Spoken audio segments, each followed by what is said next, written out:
about lobbyist money in Washington? What's money to get the money out of Washington that owns all of our senators and House? Yes, good question. Money has overrun our government almost entirely. And as someone who's running for president, I can tell you flat out that your incentives end up heading in a certain direction. So even a well-intended legislator becomes bought and sold relatively quickly in our current system. So here's how you fix it.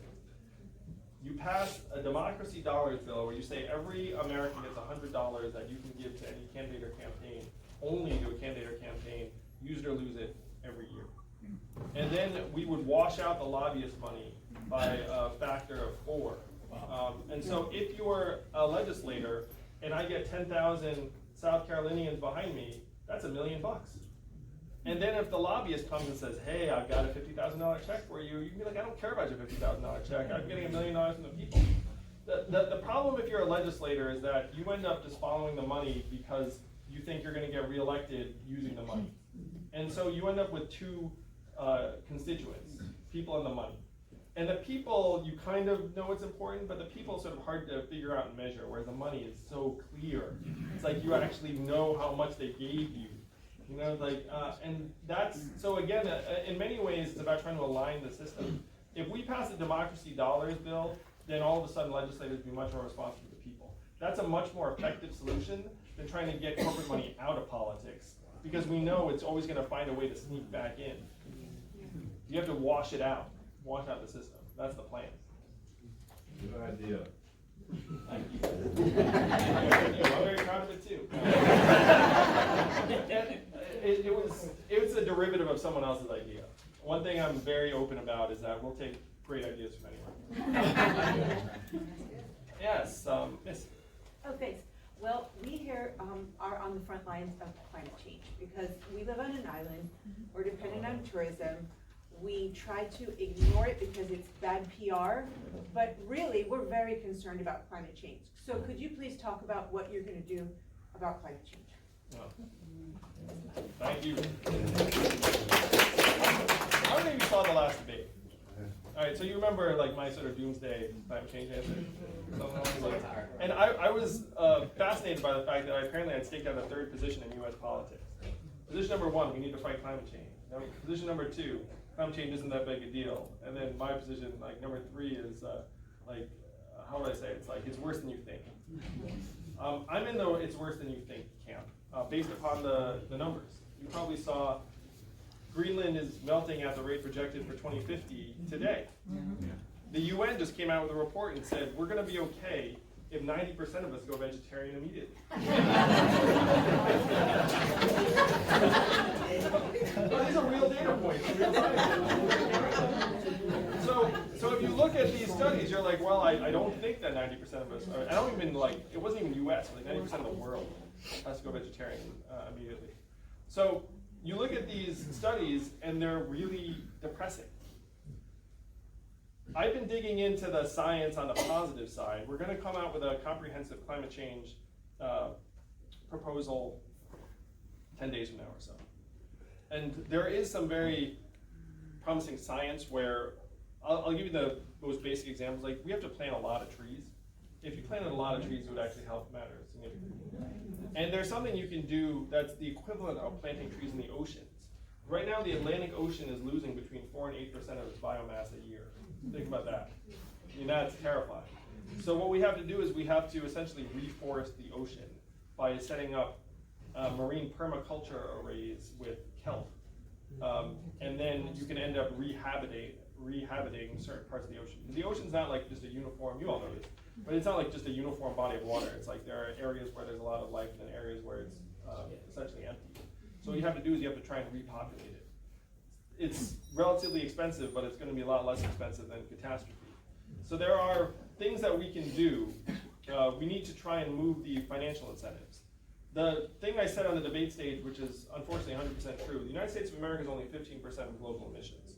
85% fall in other countries.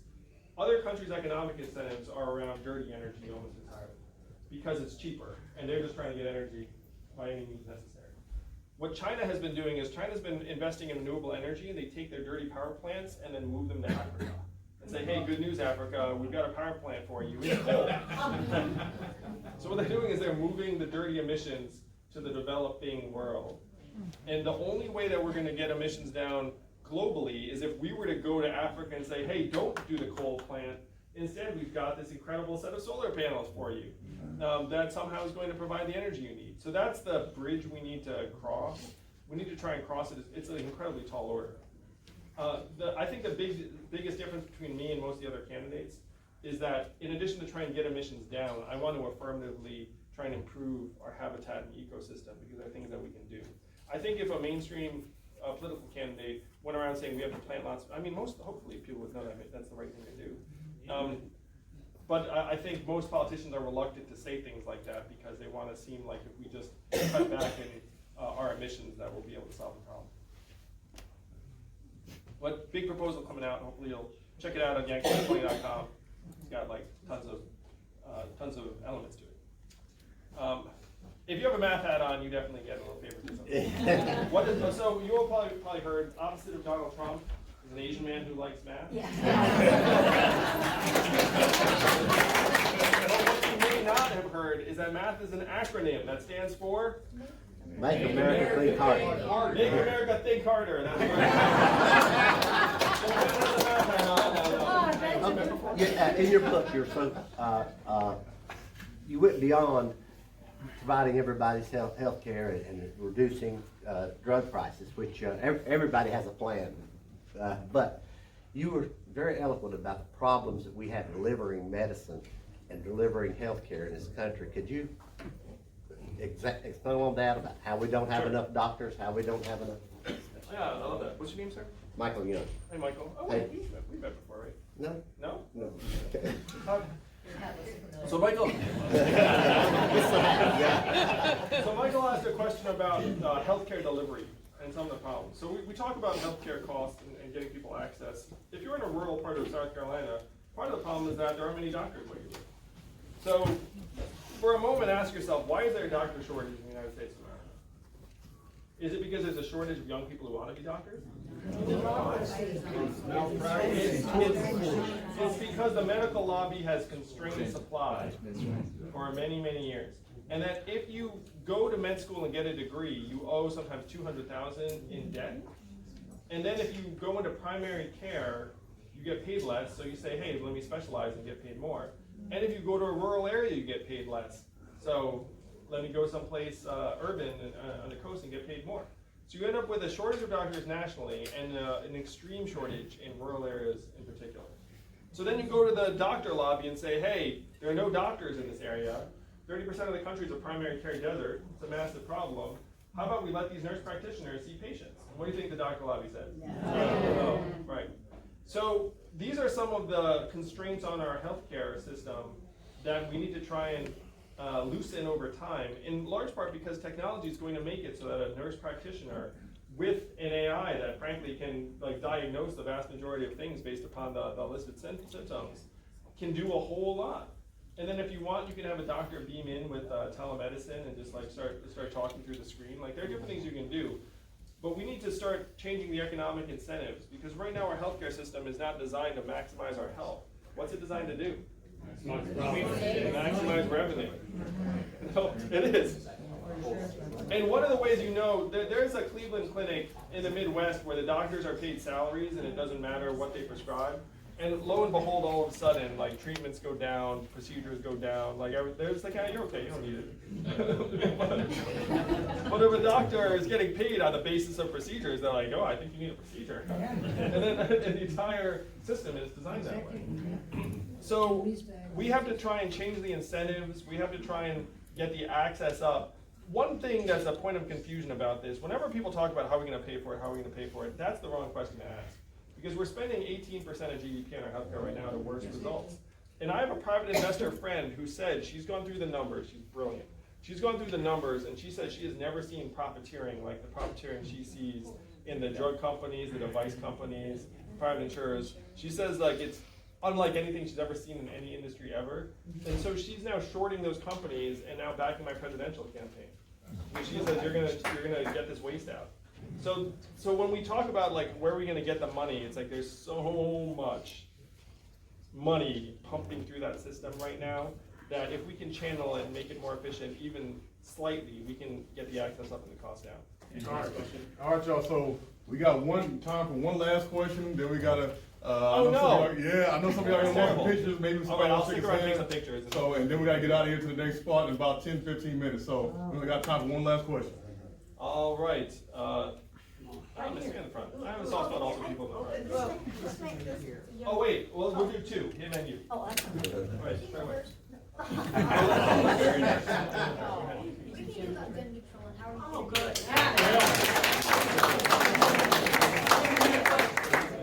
So the question was about gun control and what we can do about it. Gun control. Say I'd dedicate to Yeah. a little 8-year-old, 10-year-old. So I'm aligned with the other major candidates in the fact we need sensible gun safety legislation in this country. We certainly need rhetoric that doesn't incite people to violence. We need to loosen the stranglehold that the NRA has on our legislature by putting democracy dollars into people's hands and then washing that money out. But if you look at gun violence, to me, we're focusing on the last two actions in the chain, which are I buy the gun or I have access to the gun and then I use it in a terrible or catastrophic way. And there are so many links in that chain that precede those moments. And so to me, the challenge is to try and attack the causes at every stage. So what am I talking about? I'm talking about trying to make families stronger. I'm trying to have it so that kids grow up in a less stressful and traumatic environment and have an opportunity to actually learn.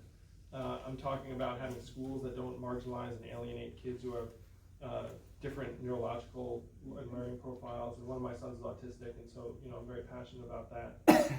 I'm talking about having an economy where people can feel like they have a path forward, and that even if they're not like a coder or whatnot, that that there's like something waiting for them that they can be excited about, and maybe they can do work that they value. And then we have to make it harder to get automatic weapons. But there's like this focusing on the last two elements of the chain. The reality is that there are over 300 million firearms in this country, and no matter what law we pass, there will still be over 300 million firearms in this country. So we need to have a perpetual buyback of guns. We have to make it so it's like, hey, anytime you want to trade in your gun, like we'll give you the market value. And you know what gun owners will do? They'll take their cruddiest gun that they're like, this gun barely works, and then they'll like trade that in for money, and they'll be like, I pulled one over in the government, and we'll be like, sure, just trying to reduce the supply of guns. The other thing we can do is we can actually make it so that guns are personalized to the owner through the grip. So it's not fingerprint, it's just the dimensions of your hand and the pressure. And then if that gun falls into your child's hand or someone else's hand, then it won't do any harm. And for a gun owner, it's a quality upgrade because they'll feel like James Bond. They'll name it. I don't know if they name their guns now. I don't know the answer. Sorry. Oh, yeah. This is not a policy question, but when you become our nominee, how do you handle Donald Trump in the debate? How do you do that? So there have been voters around the country that said, I cannot wait to see you debate Donald Trump because I'm like ice to his fire. Yeah. Where he's all bluster and insults, and I'm all fact, reason, solve the problem. I'm very hard, and humor. I'm very hard to offend. So I think one mistake that Democrats make is that Donald Trump's like, I'm a jerk, and then the Democrats' response is like, stop being a jerk, or and then unfortunately between those two portraits, like one seems somehow more authoritative than the other. And so my goal is not to respond in kind. My goal is just to make it seem ridiculous, just to make him seem like what he is. I'm very confident we're going to beat Donald Trump, in large part because his act has just gotten tiresome for many, many Americans. It's exhausting, and most of us are exhausted. We just want to change the channel to something a little more uplifting, sane, like cool, rational. So the line about I'm the opposite of Donald Trump, to the Asian man who likes math, there's a lot of truth to that. Like the pendulum does swing the other direction. It's going to end up swinging my way. But I will defeat Donald Trump very soundly, in large part because I'm actually talking about the same problems that he was talking about in 2016. If you remember in 2016, here was the general narrative. you're struggling, we're gonna make America great again. And then what did Hillary say? It's already great. America's already great. And then we lost. The narrative I have is not America's already great. The narrative is like, these are not the problems, these are the problems, and here's a better set of solutions.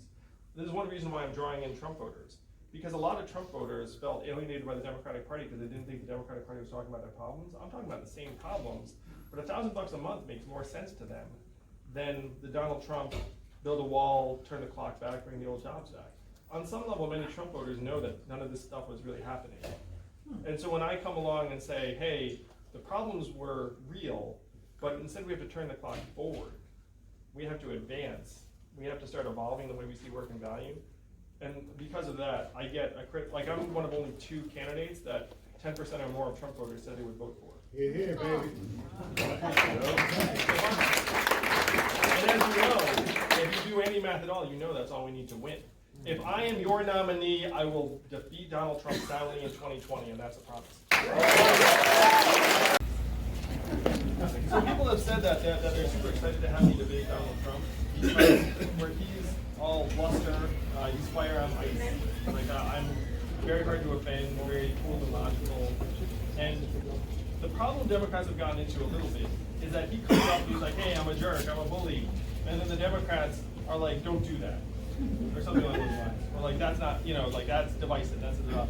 And then between those 2 messages, unfortunately, he comes across as like a little more authentic or authoritative or something along those lines. In my case, like, I would just diminish him by dismissing his arguments and making him seem like the buffoon and joke that he is. I'm a real entrepreneur, and most entrepreneurs regard Donald Trump as a marketing fraud, Ms. Charlotte. And so the American people will be able to tell very quickly the difference between a huckster and a genuine problem solver. Don't you have some experience doing it? I was also on the U.S. national team for debating, went to World Championships in '92 in Aylesbury, England. So I'm, I suppose, a national champion debater. There is that. But you know, for whatever reason, I don't think people take that credential that seriously. But it is true. Yes, sir. Who would be your VP? So my rule on the VP has to be, number 1, someone I genuinely would love to work with, and number 2, someone I would love to see as our next president. And I haven't spent enough time with some of the other candidates to be able to say authoritatively who I would choose, but I will say that I have a strong preference for choosing a woman. Because I think that organizations and companies and societies work better when men and women work together. The truth is that if you get a bunch of men alone for a while, we kind of become idiots over time. So my preference would be to have a female VP. Yes. What are you gonna do about all the money in Washington, all the PACs and the lobbyists and all that? We've got to get that out of the federal government. They're controlling that right now. Now, the best way is to actually wash the money out. So what do I mean by that? So you have these ultra-rich corporations and lobbyists that have held our government captive over the last number of years. And this is again where the democracy of, like the voters of South Carolina can really make a difference. So my plan is to issue 100 democracy dollars that every citizen can only give to political candidates and campaigns, and that's use it or lose it. Now hear me out. Right now, I've been running for president for a little while, and thanks to Yang Gang, I have not had to hustle for corporate money. We've raised $3 million in the last 6 weeks in average increments of only $24. So my fans are even cheaper than Bernie's. You didn't know it was possible, but yeah, it's possible. Cheaper than Bernie's. Yang Gang. Thanks, Yang Gang. Yeah. So if you give $25, you're an above average member of the gang. All right. So I understand the hustle that politicians have to go through. So here's the deal. If you're a politician, you have the voters and then you have the money. And unfortunately, they come from 2 different places. And over time, you start listening to the money more because it's easier to measure. It helps you get reelected more directly, and so you start gravitating towards the money. So the plan is then to put the money into people's hands and make it so that if I get 10,000 South Carolina voters behind me, that's $1 million. And then when the lobbyists come and say, hey, I've got a check for $80,000 for you, you'd be like, I don't care about your 80,000, I'm getting $1 million from the people. Because right now, we know that corporate money will just kind of creep its way back in. Even if you were to overturn Citizens United, they had lobbyists before that, they'll have lobbyists after that. That's their game. They have billions and billions of dollars at stake. So the best plan is to wash the money out. If you have these democracy dollars in the hands of the American people, then the legislators' incentives would turn back to the voters. If I get enough voters to give me their $100, then I don't need the lobbyist money. That's the best way to get money out of Washington, is trying to wash it out. Yes, miss? What kind of jobs are you going to train these people to do in the future? We need to invest massive levels of resources in vocational apprenticeship and technical ed in this country. Right now, only 6% of American high school students are in technical or vocational track. In Germany, it's 59%. So think about that difference. We should clearly be higher than where we are. And if you talk to employers, we have millions of unfilled jobs in the technical and vocational areas. Those jobs are also much, much harder to automate away. Can you imagine what it would take to make a robot plumber? Think about that. That's gonna be a human plumber for a long time, and they're still gonna gouge us. Because who the heck knows what they did under there? And they come up and be like, I had to do this. You're like, yeah, whatever. Sure, here you go. Anyway, sorry, I shared some experience I had. So we need to invest money in technical and vocational ed at a very high level. We're overprescribing college to our young people, and there are many people going to college who probably should not have gone to college. We've also made college 2.5 times more expensive, and then loaded people up with life-changing debt. So there are massive imbalances. One way to try and train people for jobs is just by making technical and vocational education more comprehensive. We do need to invest in retraining programs, with the acceptance that most of these retraining programs will not be effective at scale. And one joke I tell, but it's true, if you go to a truck stop and you say to them, hey, how would you like to be retrained as like a logistics specialist, they'd be more likely to punch you in the face than sign out your clipboard. You know what I mean? You've been to a truck stop, you know what I'm talking about? So we have to be real.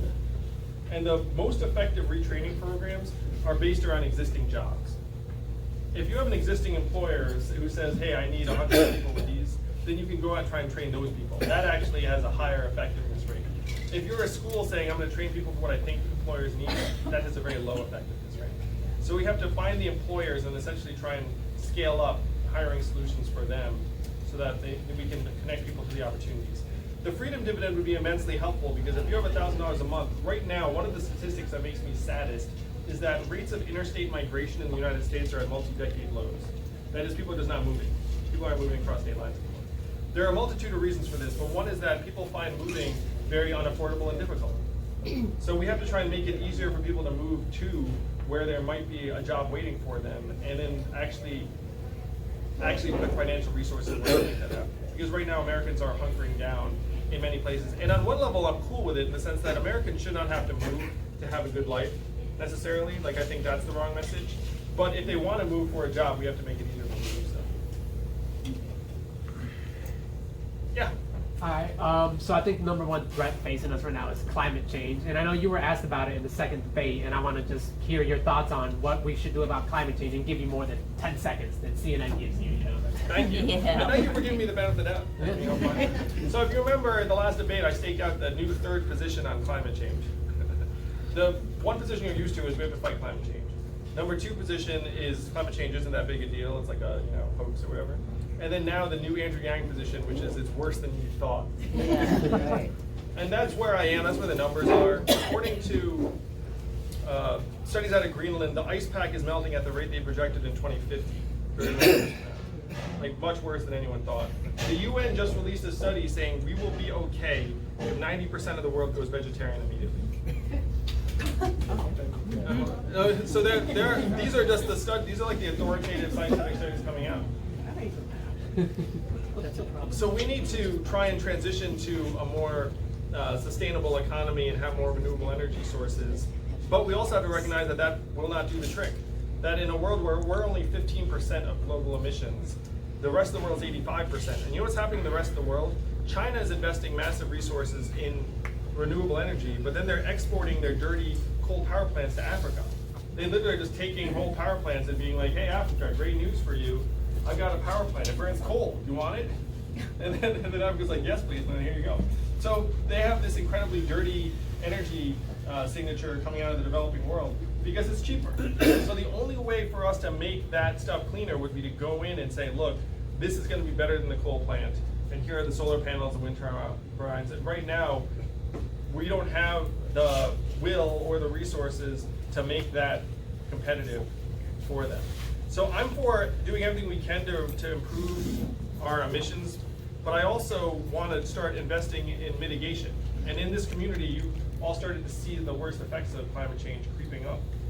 So mitigation is trying to make our communities more resilient. It's investing in levees and storm-resistant infrastructure, but it's also reforesting parts of the country, because it turns out planting lots of trees is one of the best things you can do to mitigate carbon emissions.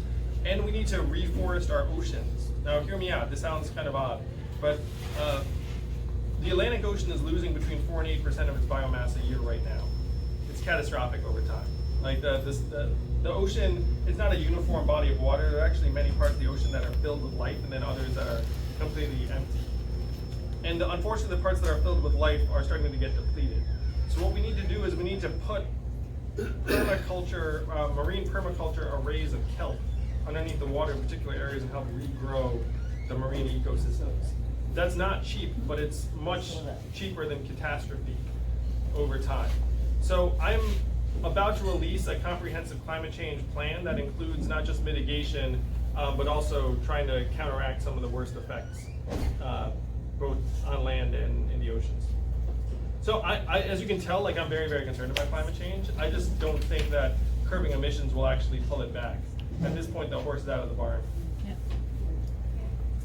I don't know if that's not cheery news. And what I say is, like, I wish I had better news to report, but the numbers are pretty clear. Yes, in the back. So, me? Yeah. Okay, so you mentioned democracy dollars, and I think that's a beautiful solution for campaign finance corruption. But what about after the politicians get elected? What's to stop a oil lobbyist, what's to stop a war lobbyist from writing them a blank check? Well, I think what you're describing just there hopefully falls under our anti-corruption, anti-bribery laws, but in a related policy, we should have term limits for members of Congress.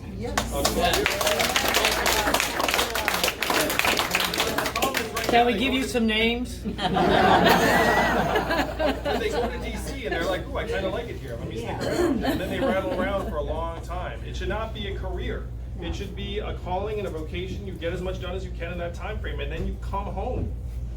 And if that's not why you're there, then you shouldn't be there in the first place. So it's not just democracy dollars, it's also term limits and say, look, like you have a particular period of time.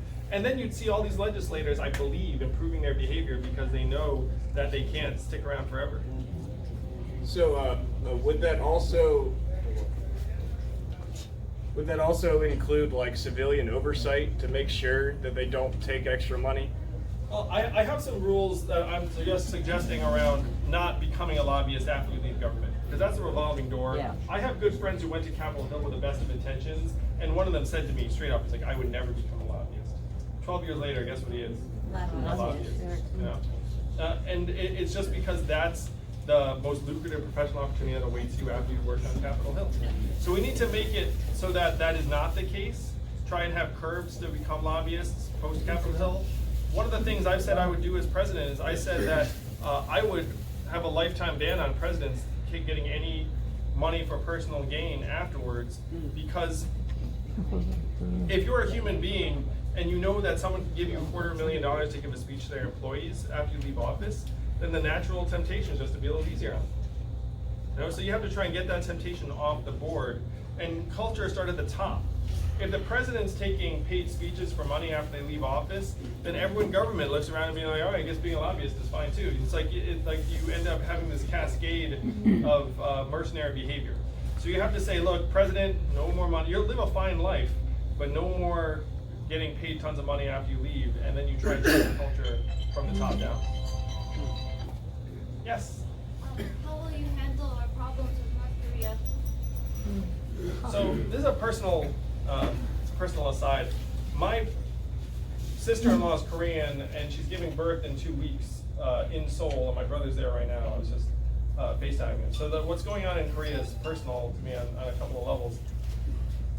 I don't think it's a bad thing to talk to leaders that we disagree with. I think you get more done that way. I think disengaging is a harder way to get things done. The problem with North Korea is that we've gone forward and not had clear demands in terms of, we have this all or nothing approach to diplomacy there. We're saying a total disarmament or nothing, and there are actually things we can accomplish short of total disarmament that would make us safe. Yes? Talk to me about gun control, gun reform. I have school-aged kids. I'm sending my oldest off to school in Columbia, and I am terrified every time I turn on the TV. I want to know what can be done. I also am a parent of school-aged kids. Mine are a bit younger. Is that your daughter? This is my daughter. Oh, are you voting age? She's registered. I'm aligned with Democratic goals in terms of sensible gun safety laws that we haven't been able to get through because of the NRA, and that it's part of the lobbyist stranglehold. But I think we need to focus on all of the events in the chain. And I think, to me, the last two events are the most clear that we're all focused on right now, which is how do you buy the gun and then using the gun. Those are the clearest and most catastrophic and most tragic. But then there are many, many things that lead up to it that we need to try and do better. So what am I talking about? We need to try and support families so that there's less trauma and less stress in the household. We have to make it so that schools are less alienating and marginalizing for people with different neurological profiles, because often these are boys who come into schools and they end up becoming bullied and then angry and violent eventually. We have to invest in mental health and mental illness resources. Over 96% of shooters are boys, and so we do need to try and make it easier to be like a maturing young man in the society. And it's tied in again to a family. Right now, 40% of American children are being brought up by a single parent, generally a single mom. And studies have shown that if you're a little girl brought up by a single mom, your outcomes are okay. Because you have super mom, and girls are quite adaptable, and things are generally as they should be. If you're a little boy and you grow up with a single mom, unfortunately the data is not as positive, because little boys are more sensitive to parental time inputs. And if they don't have a strong male role model in the house, then they look around and say, okay, I see super mom. I guess guys are not that strong or productive or positive. And then they start to have behavioral problems and academic problems. And then this ends up cascading eventually in some cases to catastrophic violence. So this is the whole chain of events, and we have to try and attack each one. When I spoke to the Everytown group, it's like, it said, look, focus on the top two because they're the most proximate. But the reality is, and you all know this here in South Carolina, there are over 300 million firearms in this country. And so if I pass a law tomorrow saying, hey, here we make it harder to procure certain types of weapons, that does not make a significant number of the 300 million firearms disappear. Most of them are in private homes, they're there. So one thing we should do, and I would do as president, is have a perpetual gun buyback in effect, where anyone can just turn in a gun for a market value just to reduce the supply over time. The other thing we can do to make guns safer is to offer free upgrades to personalization. And what that means is that the gun can actually be outfitted with a grip recognition sensor that only the owner can fire the gun. And it's not based upon your fingerprint, it's based upon the length of your fingers, where the pressure is coming from. And so if you offer gun owners free personalization, then they'll think it's great, because all of a sudden their gun's like a James Bond gun that only they can fire. They'll like show it off. But it also makes us safer, because then if their troubled teenage son gets a hold of the gun, it's useless. Or if it gets into someone else's hands, it's useless. So we need to recognize that we have this massive supply of guns in this country, try and reduce it over time and try and make it safer. Unfortunately, gun violence is going to be with us for a long time, but we're going to try and take steps at every stage. All right, y'all. We got time for one last question. I'm sorry. Really? We got one last question. Take it to the next spot. I have a today question and a tomorrow question. The today question is, are we in a recession or heading towards a recession? The tomorrow question is, how do you make taxes fun? Yes. I like both these questions. All right. So the first question, if you didn't hear it, was like, are we in a recession or heading to one? Technically, what you're asking is unknowable. That like I cannot know, and it's irresponsible for me to guess. But having said all that, we're 10 years into this expansion, which is a very long time period, and so it would not be surprising to see a recession, particularly if one, for example, were to have an irresponsible trade war. So the odds of there being a recession, in my mind, over the next year are substantial. How to make taxes fun is more fun. So right now, we hate taxes. I hate taxes. We all hate taxes. About 80% of Americans could have their taxes essentially auto-filled out based upon prior filings and publicly available information the government already has. And you're not going to believe this. It's crazy. H&R Block actually lobbied Congress to eliminate the possibility that your taxes get filled out for you. Isn't that awesome? I mean, obviously they did it because they want to make money. They got a business on the line. So the plan is to dismiss that set of objections and say, look, we're going to autofill your taxes out for you. So that's part of one of them that makes it fun. But number two is, instead of tax day, we're going to call it revenue day.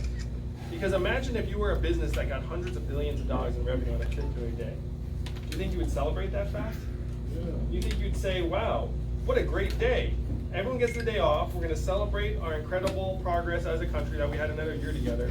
And then every citizen gets a thank you video with Oprah and Tom Hanks all saying, thank you, America, we did it again. And then you can even elect where to send the last 1% of your taxes. And then you get a thank you from the Forest Service or a thank you from like the National Endowment for the Arts or whatever you decided to. Thank you. And then you would actually feel better about taxes because you'd be like, okay, I get it, they're trying. It's like, but part of why we get so frustrated with our government is they treat us like we're somehow their supplicants instead of the other way around. We're the owners of the country, we're the shareholders of the country. We can make this economy work for us instead of, and then we send them hundreds of billions of dollars without so much as a you're welcome. Like, for us. So as president, national holiday, revenue day, April 15th, I'm going to bring a family from every state to celebrate at the White House. We'll be like, it was revenue day. And then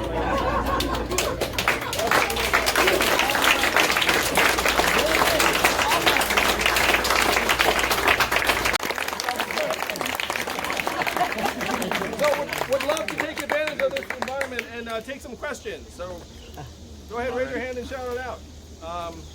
In the green t-shirt. What would the budget for government-run space exploration and space travel be under a Yang administration? So the question is, what would the budget for space exploration be under a Yang administration? So I'm kind of a geek. I love exploring space. Some of my friends are really into it too, as in like Elon and the gang. The problem is that right now, the public is not actually leading that effort anymore. We all watch the movies like Apollo 13 and we see like the army of like federal scientists and be like, oh, we did it. Like, unfortunately, those days are behind us. Now the most talented engineers are already working at SpaceX and Blue Origin and these private firms. And so to me, the federal government has to try and support space exploration, but not necessarily take a leading role. We need to fill the gaps, and one gap is that, this is going to sound very far out, but I'm serious. We need to have a telescope that can see asteroids coming, because there's no private individual that wants to spend the couple $100 million necessary to build that telescope. And the odds of it happening are very low, but if it does happen, then it's like the worst thing literally in the history of mankind. So that's the sort of thing that the government should lead on, is filling the gap that private industry will not fill. Other than that, we'd be supporting private space exploration efforts because at this point they have most of the talent and the energy behind them. Thank you. How about infrastructure? Infrastructure. I love infrastructure. And we're decades behind. I think the last grade I saw the engineers give us was a D+, I think is what it was. D. Was it a D? It might have been a straight D. It might have been a straight D. And then they had a bill that it would take, an amount of money or resources it would take to modernize our infrastructure and get it up to an acceptable level. And that number was in the trillions, which is exactly what we need to do. Because infrastructure pays for itself over time. One of my goals is to take a significant proportion of the military defense budget and move it towards infrastructure because it would produce much more economic value. And we need to start trying to prepare for the worst effects of climate change, which is going to involve massive infrastructure spending. It will also create many, many new jobs, make us more energy efficient, and make it so that I think we're in a community now that's being very adversely affected by climate change already, right? Yes. Yes. Yes. So if you think about the spending we need to do on climate change, one thing is by making our grid smarter, we can save so much energy. It's going to take a down payment of hundreds of billions, but then we'll save trillions over time. We have to be a country that will make big bets again, because if we keep nibbling at the edges, we're never going to get the best of these problems. We all sense that. The reason why Donald Trump won and the reason I'm doing so well is that many Americans have lost confidence in our government's ability to solve the true challenges of this time. We sense that the government is decades behind the curve. The government is exactly 24 years behind the curve. How do I know that? Because they got rid of the Office of Technology Assessment in 1995. There used to be an independent agency that evaluated technology on behalf of Congress. They got rid of it 24 years ago. That's why you have so much ignorance and embarrassing stuff coming out of Congress, where Zuckerberg shows up and they don't understand Facebook. And that was after they had weeks to prepare. That wasn't a surprise visit. It wasn't like, oh, Mark Zuckerberg's here, let me think of a question to ask him. That was after they had time to prepare and they had staff prepare the best question they could. Anyway, don't get me started. So we're way behind the curve and we need to catch up as soon as possible. And I believe that's one reason why I'm doing so well. About that. Deficit. You guys both have the same question? Yeah. All right. So I've run several businesses and organizations, and when you have a debt problem, you look at both revenue and expenses. So on the revenue side, right now we have this very, very easy to game tax system. So I just want you to imagine the scene in Amazon HQ when the accountants come in and say, hey Jeff, great news, zero taxes again this year. What does Jeff do? Jeff goes to his vault, filled with money bags. He says, great, comes out with money bags, gives them to them, and then they walk out happy and they put the money bags in their trunk, they drive home in an SUV. And this happens every year. Their tax rate is very, very ordinarily between 0 and 3%. So 0% is not an anomaly. That's like the norm. So you have a revenue problem if your biggest winners are going to pay 0. There's an old saying, it's like, why did you rob the banks? Because that's where the money was. It's the same here with the tax system, where one of the food fights that's happening is they're like, oh, who's going to pay for it? Who's going to pay for it? Meanwhile, the biggest winners are laughing their way to the banks. No? Jeff Bezos' post-divorce is worth $120 billion. So when we talk about the marginal tax rate, we're missing the point. If I were to move the marginal tax rate to 70-75%, how much of Jeff Bezos' $125 billion would I get? None. 0, because he's not dumb enough to pay himself $125 billion in salary next year. His money's all in Amazon stock. That's in the back. There's no taxable event. You know, when we're talking about marginal tax rates, we're talking about taxing the dentist. When Jeff Bezos has $125 billion, spending $1 billion a year on rocket ships to Mars. That's where the money is. So the revenue problem, the reason why we can't seem to untangle our deficit is because our government has been bought and sold by the people at the very, very top, and they're making sure they pay next to nothing in taxes. So that's the big change we have to make. We get the revenue up. If we give the American people our fair share, even a tiny sliver of every Amazon sale, every Google search, like that revenue problem, we can generate hundreds of billions in new revenue very, very quickly, particularly as AI hits. Again, right now, data is more valuable than oil. Think about that. How much of that, do you guys remember getting your data check in the mail this year? Of course not. But these companies are minting billions of dollars on our data. We saw 0. And we're donating it too. Yeah, we're donating it. We're donating it with every picture of our beautiful children. We're like, here you go.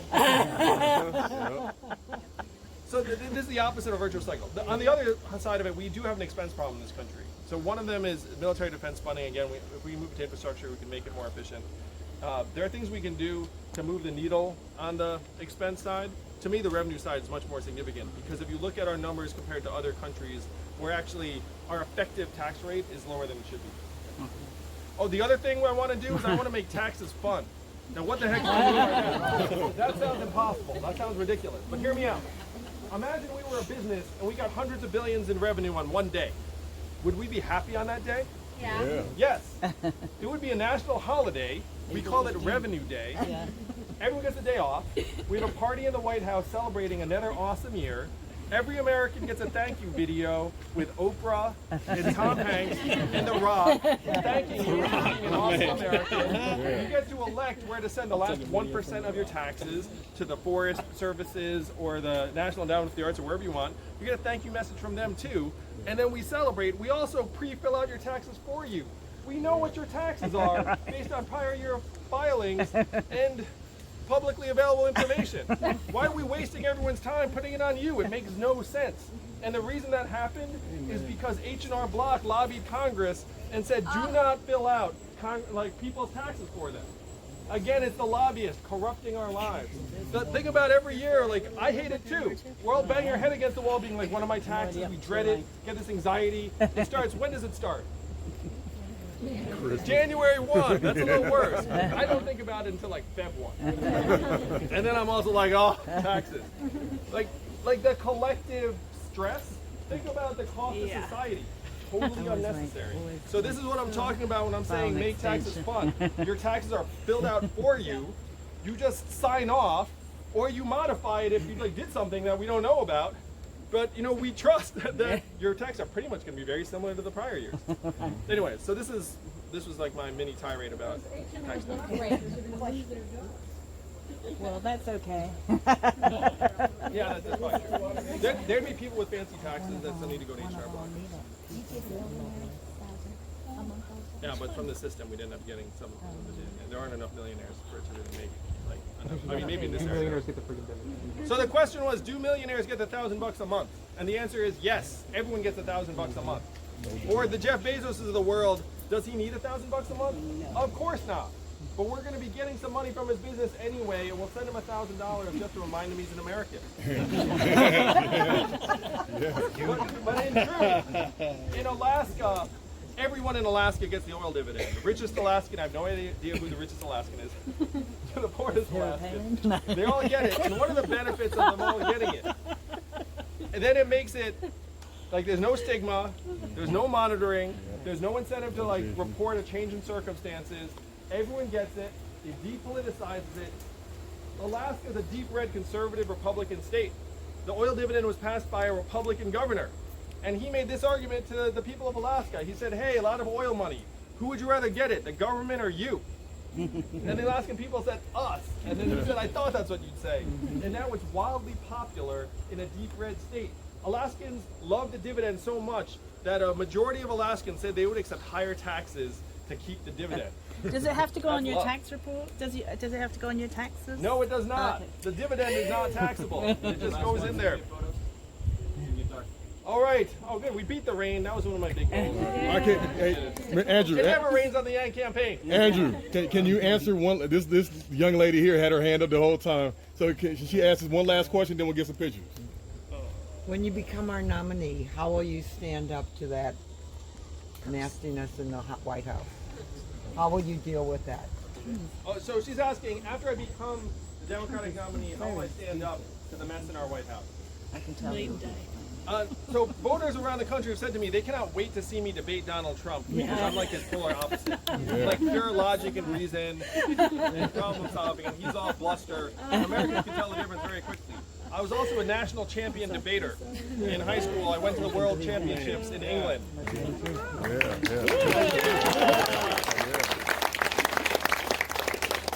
And many of his attacks work best against traditional politicians. I am not one. Again, there's a reason why he has not touched me, because he knows I'm the wrong person to touch. His supporters are all coming my way. If you look online, the social media, and some of you actually voted for Donald Trump, you said, I'm peeling off Trump supporters right and left.